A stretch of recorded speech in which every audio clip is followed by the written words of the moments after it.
नमस्कार दोस्तों, मैं हूं आपका अपना दोस्त नंदन और आप देख रहे हैं CNDC बाय नंदन। दोस्तों, मैं कुछ टाइम पहले अभी जस्ट पहले मैं लाइव आने की कोशिश कर रहा था, लेकिन नेटवर्क की इश्यूज के कारण मैं लाइव नहीं आ सका क्योंकि इस जो लाइव थी वो एंड हो जा रही थी, तो इस वजह से मैं लाइव नहीं आ पाया। तो मैं एक छोटी सी अपडेट है, मैं आप लोगों को बता दूं कि दुर्गा पूजा के जस्ट बाद 17 तारीख को 17 अक्टूबर हमारी नई बैच स्टार्ट हो रही है। अगर आप इस बैच के लिए इंटरेस्टेड हैं तो आप अपना रजिस्ट्रेशन फटाफट से करवा लें, क्योंकि सीट हमारे पास लिमिटेड होती है। और साथ के साथ मैं आप लोगों को एक इन्फॉर्मेशन मैं आप लोगों को देना चाहता हूँ कि काफ़ी सारे लोग हैं जो चाहते हैं कि हम इन्वर्टर की कोर्स करें। तो भाई साहब, इन्वर्टर की कोर्स को आने में थोड़ा सा और वक्त है, लेकिन वैसे मैं आप लोगों को बताना चाहता हूँ कि ये जो स्किल्ड है इन्वर्टर वाली, इसके लिए आपको थोड़ा ज़्यादा मेहनत करना पड़ेगा। और इसमें छोटी छोटी बहुत सारी कंपोनेंट्स हैं, तो इसे पढ़ने में भी थोड़ा वक्त ज़्यादा लगेगा।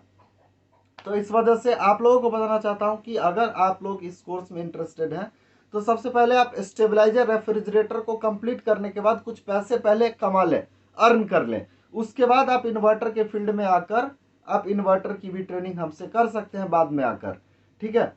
क्योंकि एक्चुअल में है क्या कि अगर आप वन टाइम आपको पहले से कुछ नहीं पता, आप इन्वर्टर की आपने कोर्स की, क्योंकि एक इलेक्ट्रॉनिक्स का जो सब्जेक्ट्स है तो ये काफ़ी टफ है according to stabiliser and refrigerator.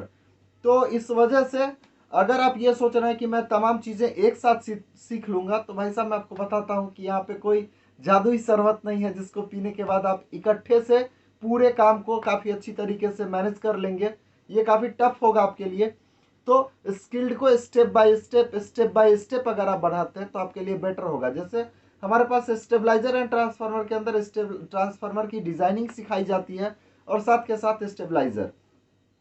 ऐसे ही जब आप इन्वर्टर करने आएंगे तो आपकी ट्रांसफार्मर की कंफ्यूजन काफ़ी हद तक दूर रहेगी।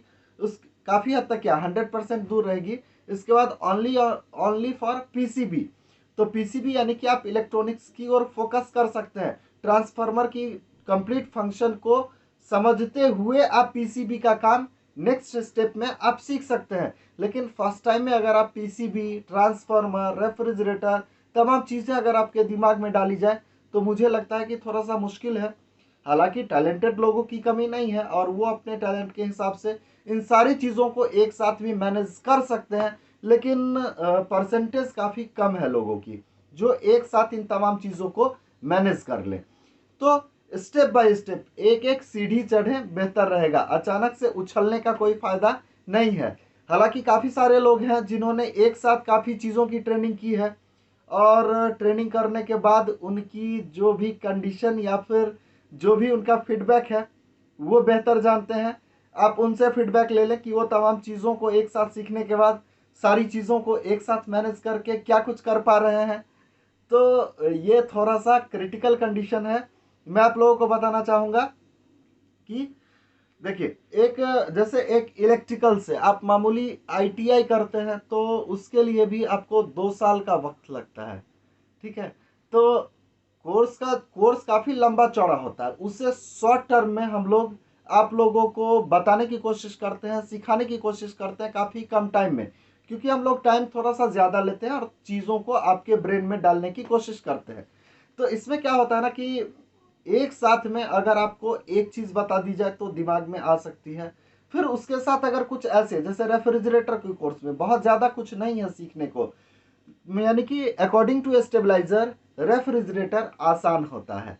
तो रेफ्रिजरेटर और स्टेबलाइजर दोनों काफ़ी अच्छी तरीके से लोग मैनेज करके अपने ब्रेन के अंदर डाल लेते हैं। लेकिन इसके साथ हम इन्वर्टर ऐड कर लें, इसके साथ हम इंडक्शन ऐड कर लें, इलेक्ट्रॉनिक्स, तो ये थोड़ा सा आपके लिए भारी पड़ेगा। तो आप देख लें आपके लिए क्या बेहतर है। 17 अक्टूबर से नई बैच स्टार्ट होगी, सीट काफ़ी हमारे पास लिमिटेड में होती है। तो अगर आप इसके लिए रजिस्ट्रेशन करवाना चाहते हैं तो डिस्क्रिप्शन बॉक्स के अंदर हमारे इंस्टीट्यूट की एड्रेस और फ़ोन नंबर मिलेगी, आप डायरेक्टली बात कर सकते हैं या फिर हमारे इंस्टीट्यूट पे आकर आप विजिट कर सकते हैं, ठीक है। और जितनी जल्दी हो आप अपना एडमिशन करवा लें ताकि उस टाइम आपको दिक्कत ना आए। तो फिलहाल मैं इस वीडियो को यहीं पे ख़त्म करता हूँ। मिलता हूँ अगले लाइव स्ट्रीमिंग या फिर वीडियोज़ में, तब तक अपना खूब ख्याल रखिए। Bye bye.